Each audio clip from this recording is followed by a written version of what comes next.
அஸ்ஸலாமு அலைக்கும் வரஹ்மத்துல்லாஹி வபரகாத்துஹு. தினமும் ஒரு ஹதீஸ்.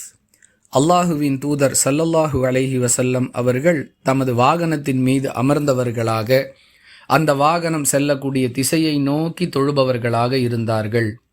கடமையான தொழுகையை தொழ விரும்பினால் வாகனத்திலிருந்து கீழே இறங்கி கிப்லாவை முன்னோக்கி தொழுவார்கள் என ஜாபிர் ரதியல்லாஹு அன்ஹு அவர்கள் அறிவிக்கிறார்கள்.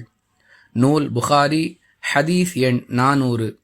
அன்பிற்குரிய அல்லாஹுவின் நல்லடியார்களே, ஒருவர் வாகனத்தில் பயணம் செய்து கொண்டிருக்கும் பொழுது தொழ விரும்பினால் அந்த வாகனம் செல்லக்கூடிய திசையை நோக்கி தொழுது கொள்ளலாம் என்பதை ரசூலுல்லாஹி ஸல்லல்லாஹு அலைஹி வஸல்லம் அவர்களுடைய இந்த நடவடிக்கை நமக்கு எடுத்துச் சொல்லுகிறது.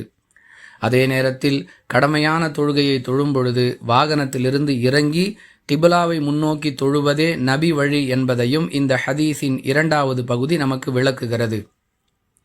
ஒருவர் சொந்த வாகனத்தில் செல்லக்கூடியவராக இருந்தால் அவர் இந்த நடைமுறையை பின்பற்ற முடியும். அதாவது வாகனத்திலிருந்து கீழே இறங்கி கிப்லாவை முன்னோக்கி தொழ முடியும். பொது போக்குவரத்துகளில் பயணம் செய்யக்கூடியவருக்கு இந்த வாய்ப்பு ஏற்படாது. அதாவது பேருந்துகள், ரயில் வண்டிகள் போன்ற பலரும் இணைந்து பயணம் செய்யக்கூடிய பொது போக்குவரத்து பயணங்களில் ஈடுபடக்கூடியவருக்கு இந்த வாய்ப்பு கிடைக்காது.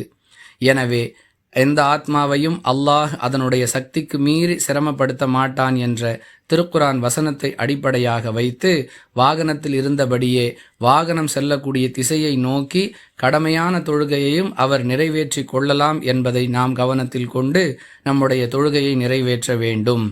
வாஹிரு தஅவானா அனில் ஹம்துலில்லாஹி ரப்பில் ஆலமீன். அஸ்ஸலாமு அலைக்கும் வரஹ்மத்துல்லாஹி வபரகாத்துஹு.